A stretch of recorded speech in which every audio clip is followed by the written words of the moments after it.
Hey everyone, welcome back to another episode of Lionheart Radio. I want to take a quick moment to remind you about the fast that we were doing, the fast challenge in 2018.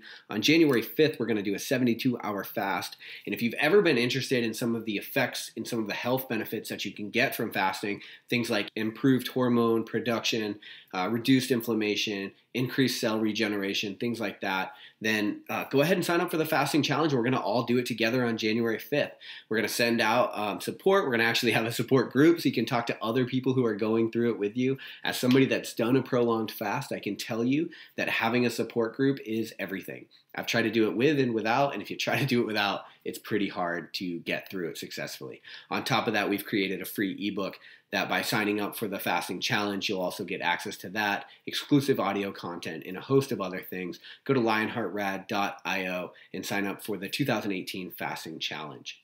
Today we are talking with Kristen Graham, and I want to be honest with you guys, I didn't really know what to expect going into this episode.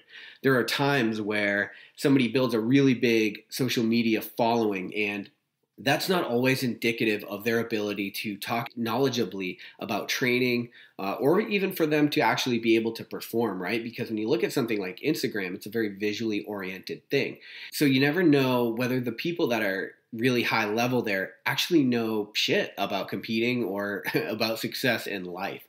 But when you look at somebody like Kristen Graham, who has built a really big platform, you can't overlook the fact that she's been insanely successful in a multitude of different disciplines. I'm talking CrossFit Regionals, almost national level powerlifter, a Super League champion now. She was a National Pro Grid League member. This is somebody that takes on new sports and does really, really well.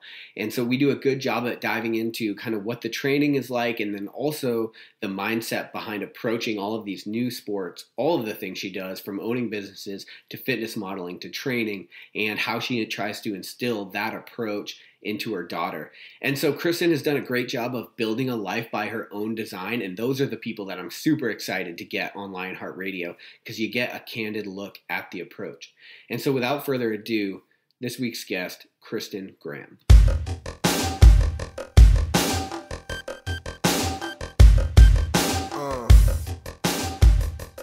All right, welcome back to Lionheart Radio. I'm your host, Rick Alexander, founder of Lou Aviv in San Diego, California. And today I am joined by Kristen Graham. She is a CrossFit Regionals athlete, a National Pro Grid League competitor, recently a champion of the Super League Live, which I'm super excited to get into all that that means, and then also a fitness model. So, Kristen, thanks for being on today. You forgot Strongman. Is that a thing? You got to keep that in your bio. All right. And a Strongman competitor. So I guess then let's try to rewind and say, how does one even get on this path? What led you to all this in the first place? What was the first thing? So childbirth, I guess, is what started this whole fitness path for me. I had my daughter 6 years ago, and I was 75 pounds overweight, and I used to run, like that was my thing. And I couldn't lose any weight. So my sister actually got into CrossFit before I did. And she's like, oh, you got to try this new thing. It's called CrossFit. It's awesome. You'll lose the weight right away. Well, she was right. I lost all the weight within like I don't know, 2-3 months. I lost all of it. It was amazing. And then I guess I started to realize oh, my time's on the board and I can compare that to everybody else's time. This is actually a competition. And then there was obviously more competitions, local competitions.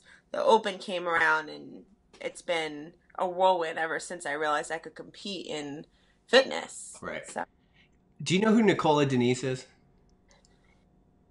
Okay, so we had her on the show a while back, but she has a very similar kind of path with having a child and then kind of figuring it out. But it's interesting, the human body, it adapts to running pretty quickly.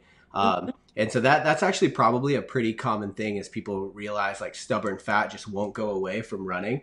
Right. It's because your body is such an efficient machine. It just literally will adapt to that. It's going to store fat, and then you're going to have trouble getting it off. So it turns out that it was more of the circuit work that worked better for you and the high intensity training. Yeah, same thing. And so from when the time you started, so you're a CrossFit Regionals competitor, did you compete individual or team?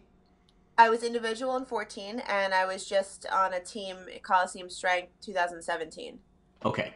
Were you a high-level collegiate athlete or high school athlete? I played obviously well, not obviously, but I played soccer in high school and I ran track in high school.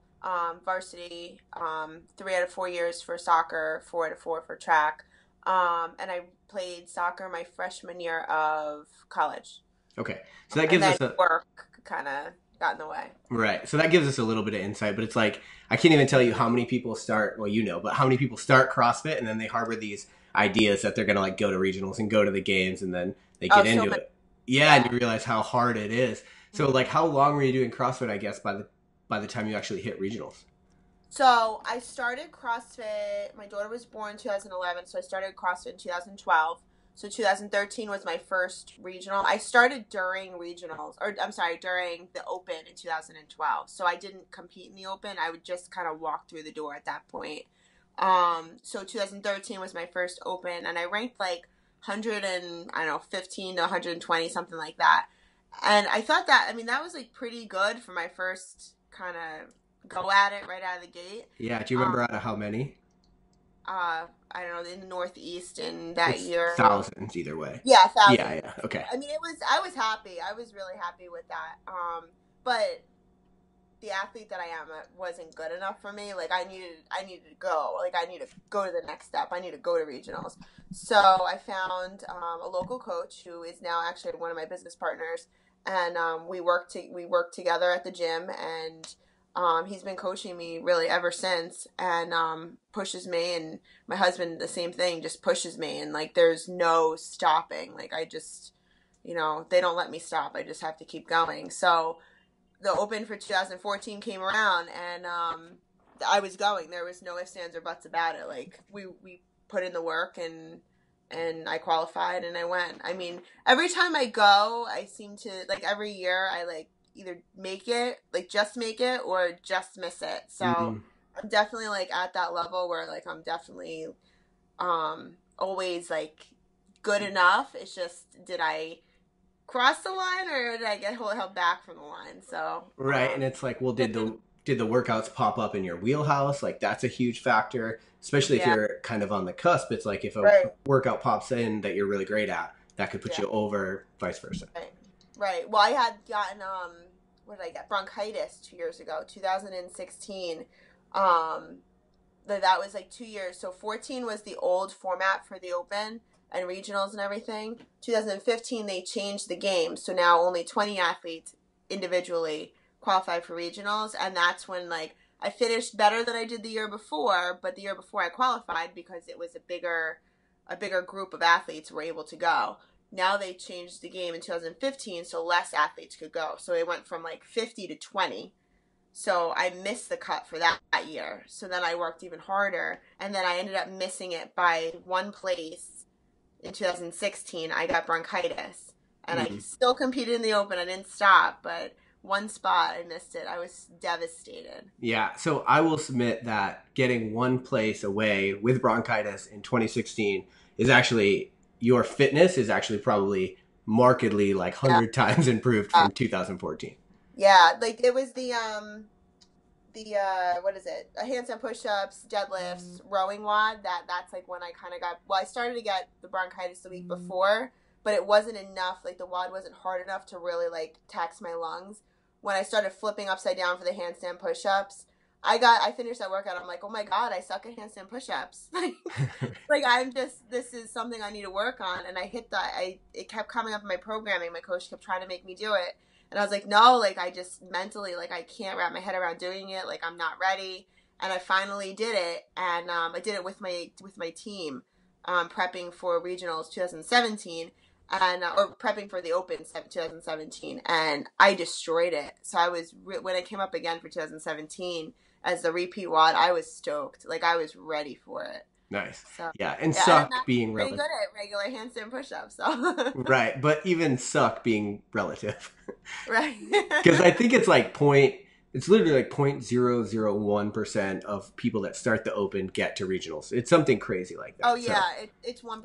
It's yeah, less than 1% now. less than 1%. Yeah. Yeah, and now with the new format for regionals this year, with only 4 people on a team as opposed to the 6, that's gonna decrease the amount of athletes that go again. Yeah, every year that it's getting further and further away from people. For sure. So it's impressive for you to stay in the fight like that. Yeah. how many times, what does your schedule look like going into regionals, maybe from 14 to now? Like how long are you working out every day? How often? Well, so now, um, back in July, I started training for Strongman. So my training has completely shifted. I went from I don't care like how much I weigh, like it's all about like my output in CrossFit, whatever. Um, to now I got to cut weight and I have to, be at a certain like in a weight class now, and I have to produce so much of an output on certain weights for strongman. So I went from being able to eat to perform in CrossFit to now like I cut a lot of carbs out because you end up putting on weight with all the carbs. So I couldn't train for like I was training 4 hours a day at least in CrossFit, and Mm. then when I started switching gears to strongman, people kept saying like you can't strongman and CrossFit. Like just your body can't handle it because of the cuts and stuff. And I didn't believe it. I was like, no, no, no, I'm good. I got this. Totally have this. And the reality is when the weights started to get heavy, I couldn't do CrossFit and strongman in the same day. Like I was trying to do like a morning session CrossFit, afternoon session strongman, and which was more weight like strength training based, but my body, my central nervous system kept getting so taxed from the strongman that I started to realize like, all right, I'll WOD maybe hit like 3 metcons a week, and then I started to shift and do more strength components for each strongman movement. So my training went from 4 hours to maybe about 2 hours, a morning session, afternoon session, and one was strength based, and one like I'd hit either a metcon, or because I was cutting weight, I may have gone for like a 4 mile run just to burn fat. So I dropped 30 pounds. Competing at a high level of either of those things that's a lot of volume in itself, right? So Oh yeah. yeah, you have to kind of pick your battles when you start getting to a higher level like that, which it Right, seems like listen you to the figured. body. Right, yeah, sure. You said you cut 30 pounds? 30. Oh, God. So, and your strength has gone up? 40, 50, yeah, 30 pounds. My strength has maintained. Okay. But because I cut 30 pounds, being like I weighed in for Super League this weekend at 131.8, and I was at like 160 pounds for regionals what was regionals? End of May, early June. So I cut 30 pounds in, I guess, like 6 months in total. And I've maintained my strength. So I hit a 210 clean and jerk the other day, and I haven't done any Ollie lifting. I did the Wadapalooza qualifiers, and that was the most Ollie lifting I've done since the summer, really. So I was happy at 210 at 130-pound body weight. Yeah. I'm pretty happy with that. So Yeah, I think a lot of people would be I happy don't know. with Maybe that. I'll jump into Ollie lifting next. Who knows? All right. So, what do you like the most then out of, or I guess between strongman and CrossFit, what do you like more? um, it's tough. I was at nationals and I was in 5th place going into day 2, and I had one bad. I had the yoke carry, and the moving events are different from all the other events. They're more challenging and definitely going to benefit somebody that's been doing this a while. So I went into the yoke carry and I bombed it. Like I'd never been more disappointed. And I thought for sure after day 1, I'm going to the Arnold's. Like I'm going to compete at the Arnold's, the strongman. Yeah. And I've been doing this for 2 months. This is crazy. And I looked at my husband and I said, the Open is during the Arnold's. And last year I went with one of my spot with Rogue American. I went to the Arnold's and I was able to still compete in the Open and, do an event at the Arnold's. And I was fine. I was able to multitask and do it. But this year I was like, you know what? I'm going to compete. I have this chance to compete at the Arnold's during the Open. I was like, I'm not going to do the Open this year. Screw it. Like I'm all in strongman. That's it. But I didn't make it. So I guess I'm doing the Open. Are you going to keep trying with strongman? Yeah, actually, ironically, I just signed up for my next competition. It's in February. It's like the second week of February or something out of Pennsylvania. So yeah, and that's going to be a 132-pound weight class. So it's USS. So what kind of advice do you have for people that are maybe doing CrossFit and want to venture into strongman? Because that was actually the transition that I made back in like 2015, I think. And I went the other way. I went from strongman to CrossFit. Okay. But CrossFit tends to be such a punishing sport. Like you're suffering a lot. And with Strongman, I felt like it was like almost all just awesome. Like you get to eat. Like for me, I was going up a weight class. I was like, I get to eat a lot. I get to Yeah. just lift as heavy as possible. But what kind of, I guess, advice do you have for people that are making that transition or would like to? I don't like gymnastics. I'm actually, this morning I took my daughter has a gymnastics class this evening. In the morning on Wednesdays and Fridays, I take a gymnastics class myself because gymnastics, if I suck at anything in CrossFit, it's the gymnastics. My strict hands and push-ups are not what they should be. My bar muscle-ups have now become pretty solid, but that's always been something I've struggled with. So my belief overall is like if you stop learning, you start failing. So I always try and find something to make myself better. But all this time, all like training for Strongman, I've been doing all these like little things like gymnastics, trying to get better at CrossFit. And I hate gymnastics. I totally do. So Strongman for me was like, wow, I get to still do clean and jerks on an axle bar or like on a log, but I get to do the clean and jerks. Deadlifting's my jam. You know, moving heavy weight. Like I like that stuff. I enjoy it. It's empowering. Flipping tires, lifting cars. Like that's some cool shit. And like CrossFit, don't get me wrong. Like beating myself to a bloody pulp and not being able to walk afterwards. I love that feeling too because that feeling that I left it all out there is amazing. But the empowerment that I get from doing Strongman, and I hate to say like doing the things that I'm good at, like taking that part of CrossFit away, that gymnastics, and like leaving it on the side and doing like the Strongman component, the strength training component, and I rock at that. Like I've always been good at moving weight. So to just be able to do that, like if I could say anything to anybody that's struggling in CrossFit on the gymnastics end, like jump ship, like go to Strongman. You get to do what you love to do.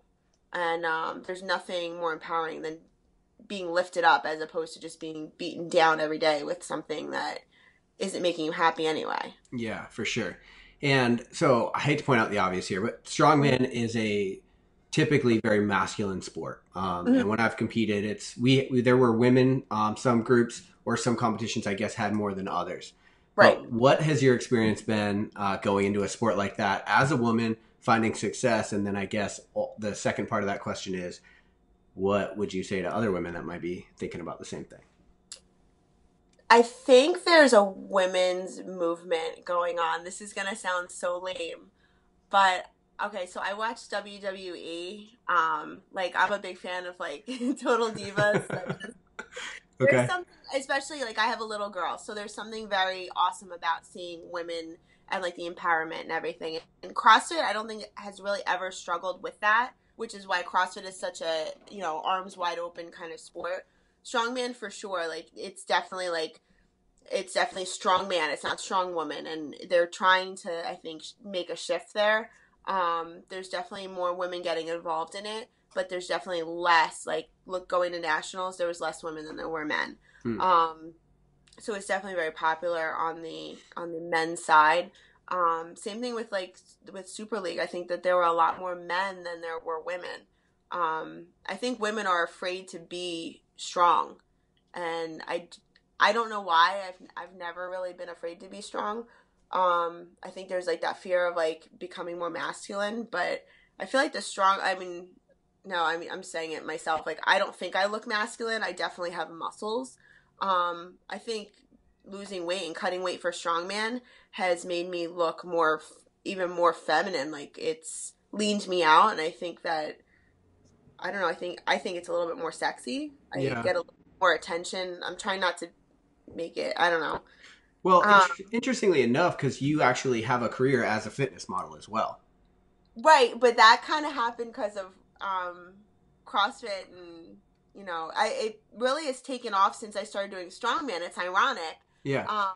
Since like the summer, the leaner I get, the more contacts I get from different photographers, and so ironically, I started doing Strongman, and my fitness model career has kind of taken off. So that's more Strongman. I mean, yeah, CrossFit kind of opened the doors for me and stuff, but it's more Strongman and like becoming lean and having like an ideal body composition for me for the sport that I'm doing. Right. Does that make sense? Yeah, sure. It sounds like for you, you're one of the people that's like, I want to do this, and so I'm going to go after it. But yeah. If we could like take a step back to that first time when you're getting into strongman, because strongman's a really good example, but I think there's a lot of things that women probably would like to do, and then but out at the same time they have the stigma of I don't want to get bulky, which is an argument I don't even want to entertain. But then there's also like the idea of like this is a masculine dominated thing, and so right. women are now kind of getting into it. And so I guess what kind of advice do you have for women that are looking at something they're kind of strongman?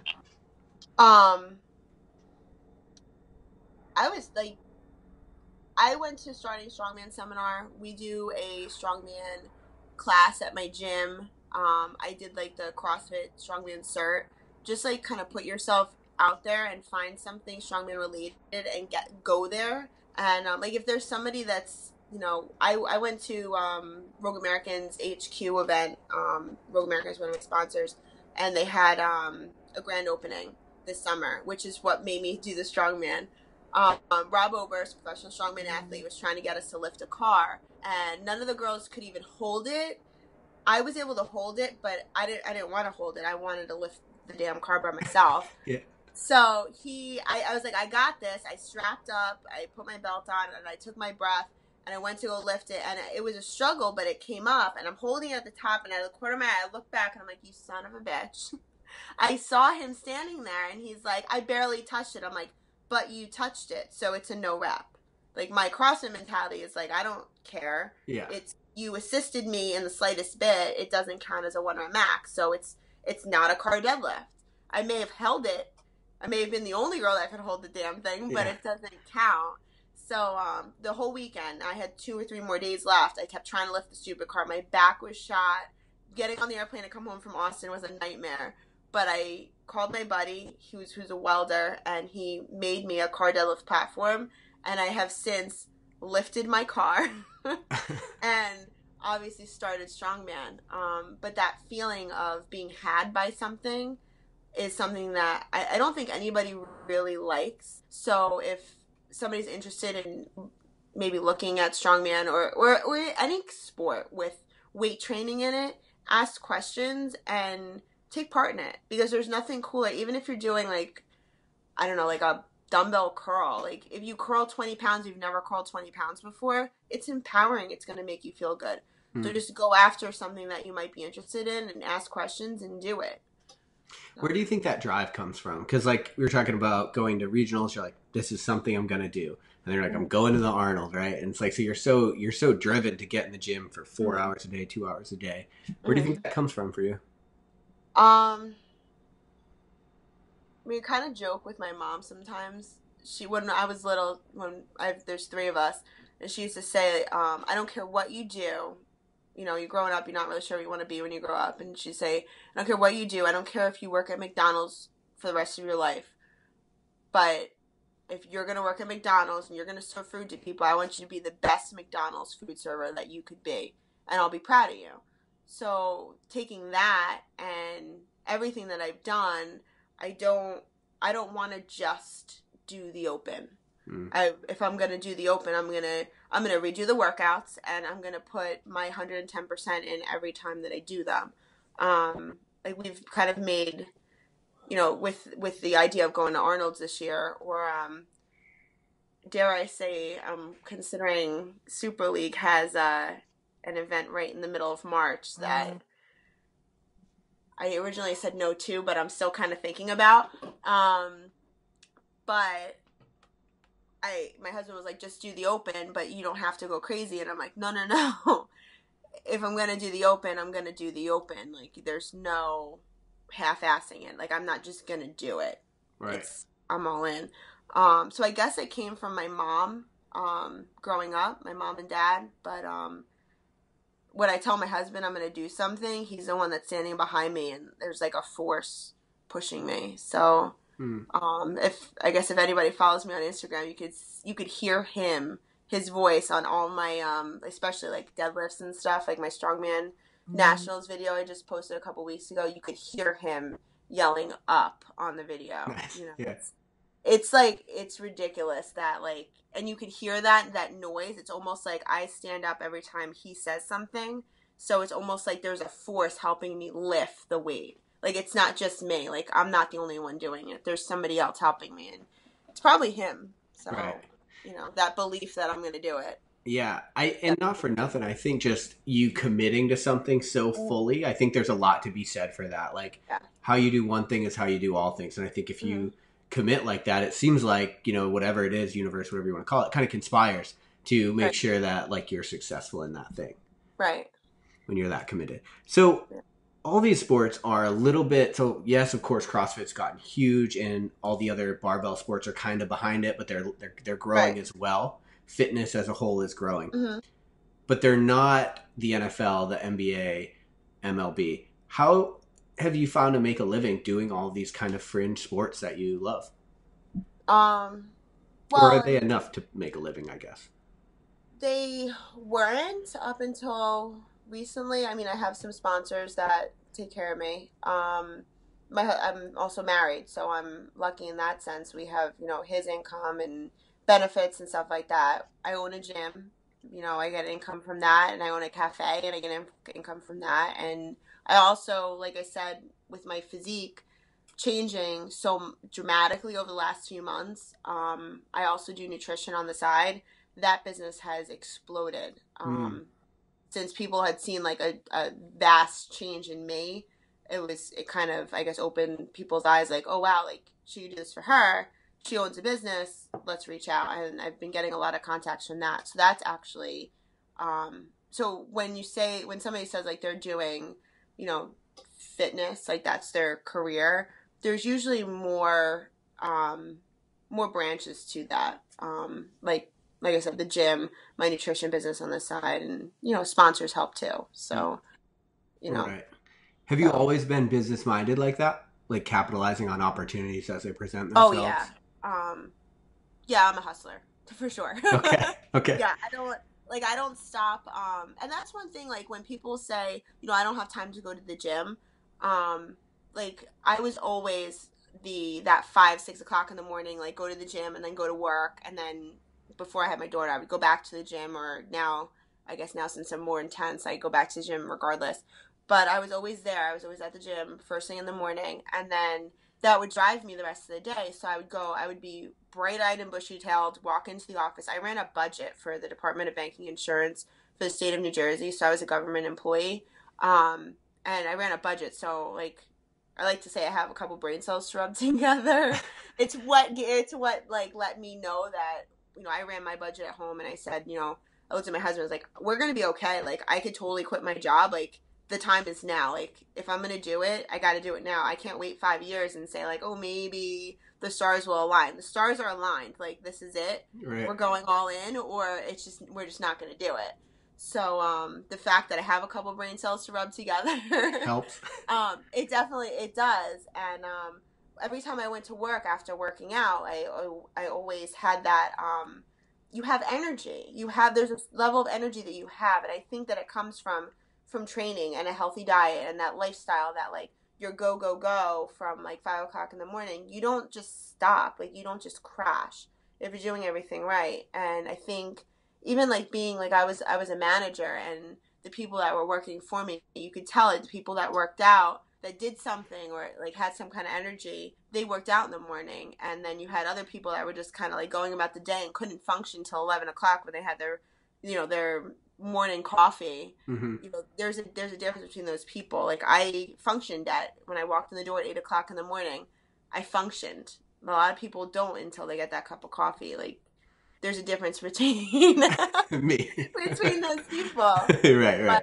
But that's I always tell people, like, go to the gym in the morning. Don't make the excuse that you can't go. If you can find time, go, because you're gonna have the energy, and it's gonna drive you in everything that you do. Not just the gym; it drives you everywhere else.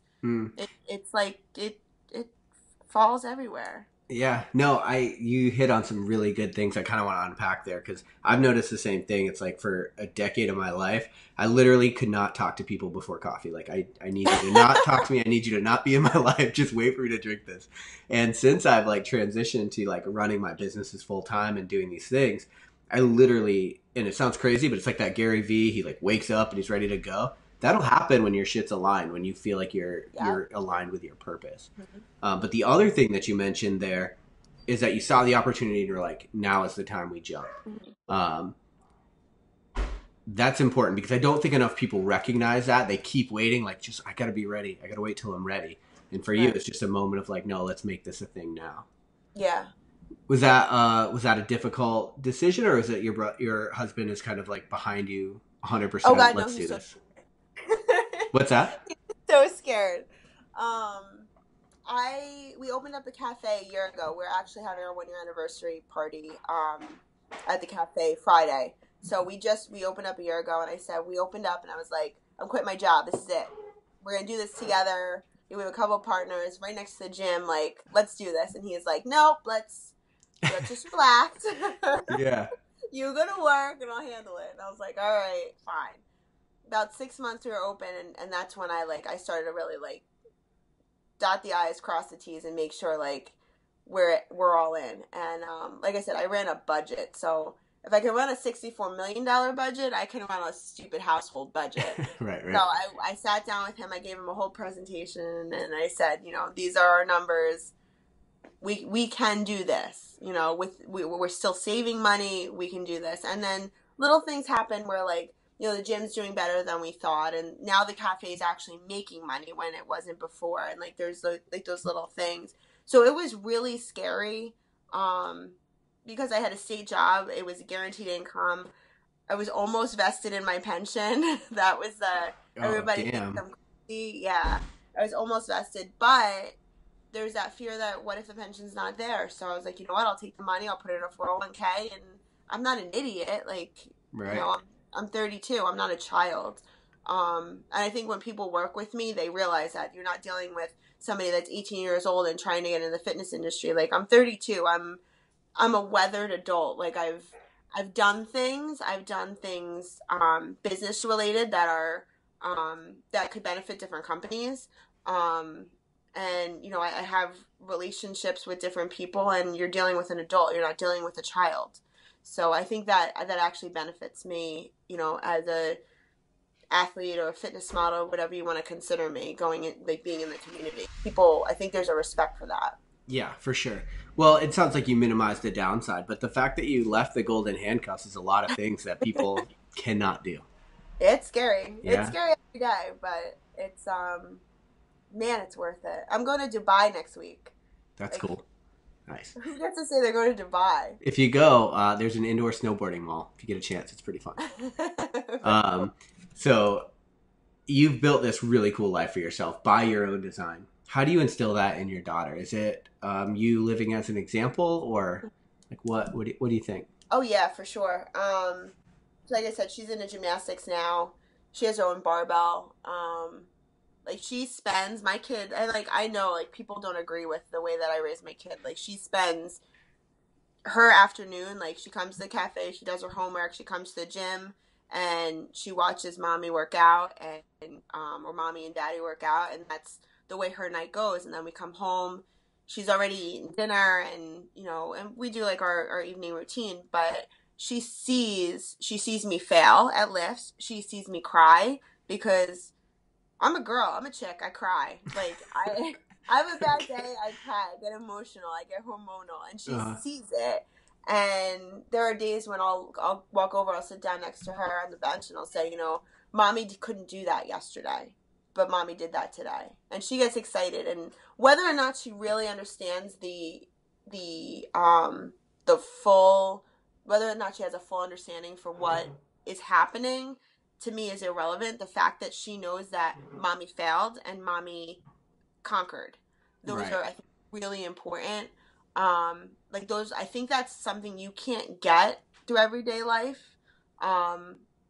Maybe you can, but she's getting it at the gym. She knows that if she falls off, the beam at gymnastics, she knows she's got to get back up, because I expect her to, because mommy will. Mm-hmm. So she doesn't have a choice. She fails something at school, she knows she's got to do better next time, because there's no option. You do better next time. You don't stop. So, and I use it for math practice. She'll put a barbell I'll put a barbell in a rack and I'll say, do 3 plus 3 squats. And the kid goes over and does 6 squats. And I'm like, yeah, you're badass, kiddo. Like, dude, Yeah. you can use the gym for different things. So I don't know. I love it. I think it's great, Yeah. but I know people don't agree with it. I think it's great. Well, good news is our listenership, I'm sure, agrees with it. But the barbell is it's a great like synonym for life, right? I mean, it's just Yeah. you get to see that failure. And again, maybe it's not this thing where she sees it and she's like, "Oh, light bulb aha moment," but it's like you just put these pieces and you start equating. Right. Failure's not a thing; it's not a death sentence. It's just a thing that we go through to get better. Yeah. You know, and that's Yeah. huge. Yeah. So, what is Super League? I keep seeing it everywhere. I think people are getting excited about it. What is it? Super League is it's pretty incredible. I sent out a message.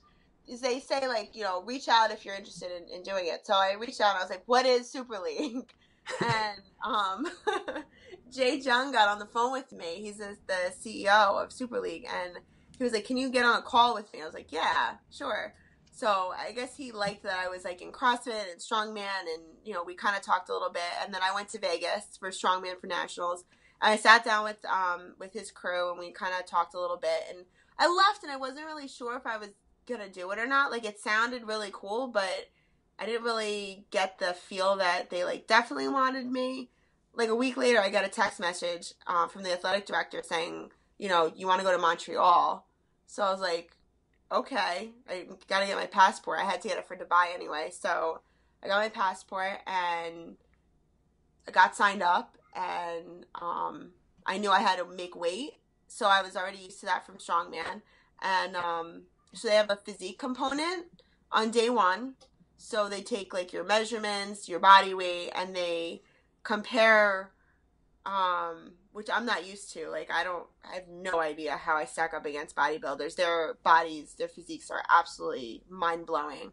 So we were laughing on day one because I'm standing in the room and they're trying to get my measurements. And I'm like, I don't know how to flex. Yeah, right. I have no idea. They're like, chest up, shoulders. I'm like, I got nothing. Like, so they had to do my measurements like 100 times because I couldn't figure out how to stand the correct way. Nice. But I actually ranked, I think, second. I took second place in my weight class for the physique. So that was kind of cool. I'm like, oh, maybe I'll jump into bodybuilding next. Mm-hmm. And then day 2 is you get an output score. So that's like the thing that I was most interested in. So they did 8 movements. There were barbell back squats, lat pull down, or it was a crucifix pull, but it's like a lat pull down, Viking press, if I'm saying that right. It's on a machine and you press. Bicep curls, suicide rows, flies, which to me was like so bizarre, but they had actual standards for them. Chain loaded dips and deadlifts. So for me, like those squats and deadlifts, I think that's what won it for me. But it is a competition of physique and overall output put together, and then you get like a ultimate score, your super score, and then you're ranked. So, and your score is divided by your body weight. Okay, so they have an algorithm essentially where they can put all of these different numbers together to give you a final score. Mm-hmm. And it's based on your weight class? Yes, based on your weight class. Okay. And can anybody sign up for this, or is it invite only? It seems like it's invite. Yeah, it sounds like anybody can sign up. Yeah, I don't know that they were turning anybody away. It looks like they put their pros in. Like there are people that have done this before, so like they'll definitely compete. But it looks like, to me, it looks like anybody can compete. Yeah. How often are they doing them? There's another one coming up in Dallas in January, and then Austin, or maybe I'm backwards. There's Austin and Dallas. One's in January, one's in March. And then I know that there's one in Vegas. The World Championship is in Vegas at Olympia. So I'll definitely be competing there. I'm just not sure about the other 2 yet. Okay. And so you became a champion. Do you have to defend your title, or is it there's a champion at every location? So I don't know a ton about how this is working yet, because I would assume I have to defend my title. but they had, in Super League 1 and 2, they had different movements. So they had like the Arsenal squat, which if you're squatting in a machine, you could squat more than if you're squatting with a barbell. Same thing with the deadlifts. If you're deadlifting in a machine, you're probably gonna deadlift more than if you're free, like doing a conventional deadlift. And like chain loaded dips, you're gonna be able to do more assisted dips than you are chain loaded dips. So when you get your super score, dividing like those weights divided by your body weight is gonna give you a different score.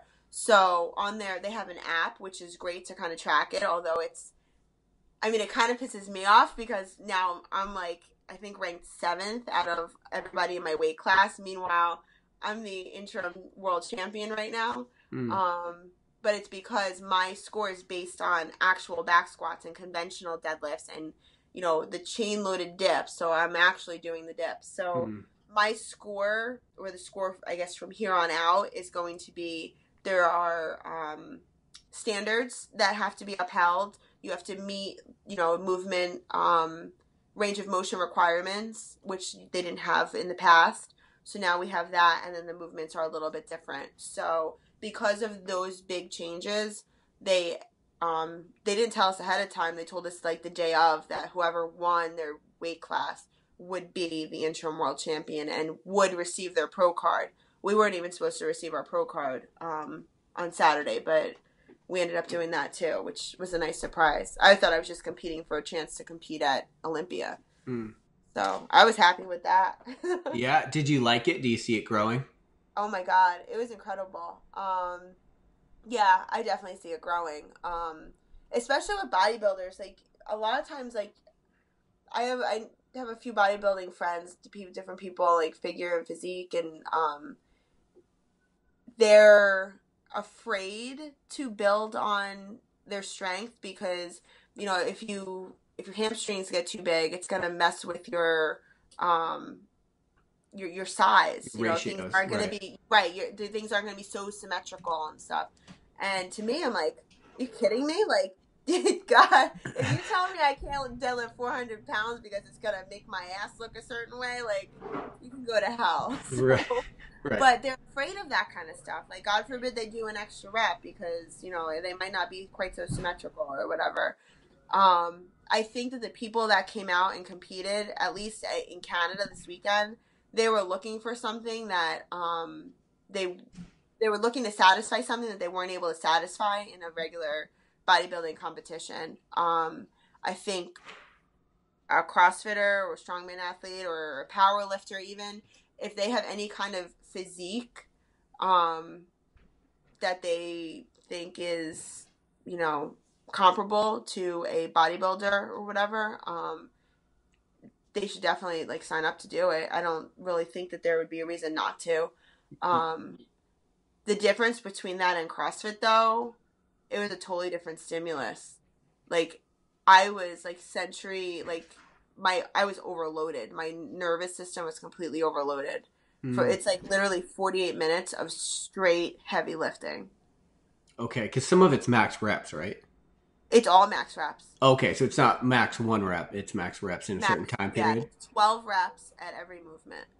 So, and like you're supposed, like the goal is to hit 12 reps and have that be your, like that is my 12 rep max. I couldn't do another rep. I couldn't put any more weight on. Like that is my 12 rep max. Is it always that way? Like, yeah, there was like at one point I think I did like 11 of my presses or something. Like there are times when you're not going to hit the full 12, so you'll get credit for the weight that you lifted.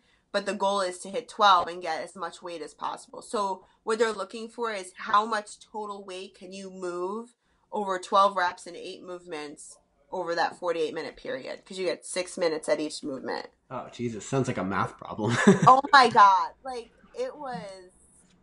Like, I was blacking out. Like, there were times, like, I couldn't even, like, just the back squats. I finished the back squats, and I was like, I think I'm going to squat, like, 200 pounds. Like, I think I'm going to get close to that. I come out.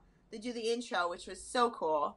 So I come out, and my husband's like, you got to hit 2 1/4. And I'm like, are you out of your mind? Like, I failed at that when I was practicing the movements last week. Like, there's no way. And I put 2 1/4 on, and I ended up hitting it. And if I had more time, I probably would hit more. So Just so pumped up. Yeah, like once the adrenaline kicks in, and that's like any CrossFit competition, any competition you do really.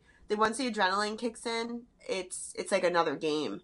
That hurt me in Strongman. When my adrenaline kicks in, I get those blinders on, and it's hard to watch somebody call you for like a good rep. So when you're doing Strongman, like, and you're standing at the top, and you have like a log standing overhead, it's like, well, I think I'm locked out, but the guy in front of you didn't tell you you're locked out, and you bring it down because you got those blinders on that you're used to from CrossFit. That's when you start to feel that, like, oh no, what did I do? Right. So, but in this, it was okay to kind of have the blinders on. Like, I think that the judges were really like in tune with the athletes, which was really, really good. Like, they didn't make you like hold your reps for an extended period of time, but they definitely made you lock out. Really? So Okay. It was cool. It was good. I was impressed watching videos from SL1 and SL2 compared to this one. They were more strict with the movements. So okay. It was cool. Yeah, that's one of the few negatives I've heard about it from the first one was they're like allowing you to like bounce weight in the movement standards. But... Yeah, you weren't allowed to bounce weight in this at all. You had a 1 Mississippi, and the judge counted. The judge literally counted, like, if you were to pause, like, I know there are times, like, I'm doing back squats, I might do like a 5x5 and I'll hit 3 reps and I'll pause and I'm like, oh shit, this sucks. And then I'll go back down, and I would have been no reps, and that would have been it. I would have had to start my set over. So if you got any more, they counted 1 Mississippi, and that was it. So you had to be on your way back down, or that was end of your set. So you got credit for what you hit, and that was it. So they were strict. They were pretty strict with it. Yeah, it'll be interesting to see who ends up doing better, the people from more of a functional fitness background. Because once you get to a high level of like CrossFit, those dudes look like they're about a week from stepping on stage anyway. Well, and girls, right? Well, so ironically, I was trying to figure out, one of my scores wasn't awesome for the physique component, and I think it was my upper body compared to my waist. Your waist actually has to be really small to do well. So I was trying to figure out, like, the math wise, you actually have to have like big biceps and a tiny waist. So, biceps and shoulders were added together, and then divided by your waist, which is what gives you, I believe, your Delta 1 score, which is where I think I scored like a 79 or an 80, which was like my worst score in that whole component. And I was trying to figure it out, and I'm like, so I need to like jack up my shoulders or shrink down my waist. And a lot of the girls had these tiny little waists because that's what they look for in fitness, in, I guess, the figure kind of competition. World. Right. But I don't have that because in CrossFit, my back is jacked as fuck. So can I say that? Oh yeah, this isn't CNN. Say whatever you want. But like my back muscles are huge. Like, even like around my waist and stuff, there's no way I can get my waist down any smaller. So in order to increase that score, I'm going to have to jack up my biceps and my shoulders. So I think that there is a little bit, like, when you're looking at somebody like a CrossFit athlete, our cores are so strong and so built up. I don't know that we can get that phenomenal of a Delta score. With as great as we all look, I don't know that our scores are actually going to be comparable because of how small and like how intricate that their measurements are. Yeah. So does that make sense? Yeah, for sure. That's interesting. And truthfully, if you go smaller with your hip ratio, that's going to hurt you for things like Strongman and stuff like that. Yeah, it's going to hurt me in that. And then even like back squat and like deadlift, like my core is so strong. Like I put a belt on, but like I don't really like need it. If my belt broke, like I would totally be able to handle the weight and stuff. But I think if I had like less of a core, I think I would struggle there too. So the core is important. I don't know if I would forego my core, but right. I would jack up my biceps a little bit, maybe do some more curls. Yeah, well, I think that might be the way, because like when you talk something like yoke walk, small waist is not going to help you there. No, not at all. And that's one thing I noticed. Like when I started Strongman, my waist literally got bigger. Yeah. Yeah. Sure. Is it drug tested? Super League? Yeah. I don't know. Okay. We weren't drug tested. Okay. Well, you're a champion, so you should know. Oh yeah. So I guess no. I guess not. Okay. Yeah. No, I'm just interested. Just curious. Like I'll be interested because a lot of the top level bodybuilders wouldn't be able to be drug tested. Okay. You know? Yeah, that I've heard. Yeah. That was actually one of my fears kind of going into it. So I guess the answer is no. Yeah. That was one of my fears going into it because we were kind of like wondering, are people going to be like stupid strong because of drugs or, you know? Yeah, and I'm not saying it as a knock, but when you start mixing these worlds, like that will be a thing, you know? Yeah. So that'll be interesting too, especially if someone comes from a drug-tested sport like you, like Yeah. CrossFit, Grid League, Right, I think. like CrossFit's drug tested. I don't know if Strongman is. I guess I didn't finish high enough to Not really. know, but yeah, I don't know. Interesting. So the Lionheart kicker is the final question, and we ask every guest this: if you could give blanket advice, or guaranteed everybody in the world would hear it, they might not all do exactly what you said, but they would definitely hear your words. It would be translated to every language. What would you tell people? Follow your heart. Say that again. Follow your heart. Can you do what you want to do, no matter what, no matter who says you can't do it, no matter whether or not you think it's the right thing to do. Take the leap and follow your heart. Have you always known what you wanted to do? Have you always known what your heart wanted, for example? Because I think there's a lot of people that are like, well, I like working out, or maybe I like this, but it's like, how do you kind of foster that conviction to know, like, this is going to be my thing. This is what I want to do.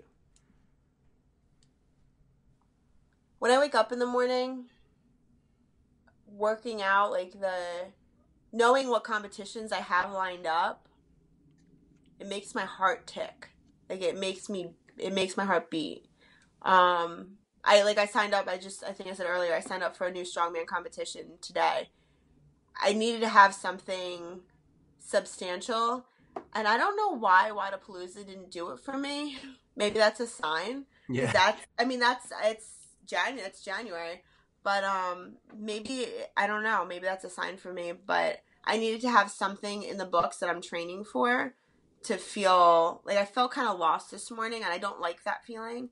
So I signed up for one, and immediately I felt just refreshed. And like I didn't even get to work out today. Like today was just I did gymnastics, but I don't feel like it's not really training for me. But I had I signed up for this competition, and immediately I felt like my eyes opened up. I felt like engaged in life. So do what makes you tick. Like there's something very special in having a goal and working towards it. And nothing's stupid. There's nothing stupid about anybody's goals. So if it's worth saying, say it out loud, write it down, and make it tangible, and go for it. Yeah, it sounds like there's something to be said for doing enough things too to figure out what out of those you actually even like, right? Because you've done enough things now to know, like, yeah, that didn't really do it for me. Yeah, like I just said, like the Wadapalooza, like I'm signed up for it. Like the Open's coming, like I'm gonna do it, but I'm not feeling a drive from that right now, which is. I think I'm verbalizing this to you. I think you're the first person I'm actually saying that to. Lionheart Radio exclusive. Right. Right, but like it's not giving me a drive. The Strongman, it's making me feel hungry. Like the thought of possibly doing another Super League competition in as early as January, like makes me hungry. It makes me think like, yeah, like let's defend the title. Like fuck it, let's go to the next weight class down and see. Like I almost qualified for what is it? I think it's angel weight, featherweight, lightweight. Mm-hmm. So the next one down at featherweight, fuck it, maybe I can hold 2 titles. right. Hell yeah, why that's not? cool. Why the hell not? So that's the kind of stuff like that. That's what makes me wake up in the morning, and that's what makes me tick, and that's what does it for me. And that might not do it for everybody, but like for some people, it might be, maybe it's your husband or your wife or maybe your kid, like just waking up in the morning. Maybe that's enough for you, or work, whatever it is. But whatever makes you tick, like rock it, man. Just What do you want your legacy to be? At it. When people think of you, what do you want them to think about? Did everything. Did you what?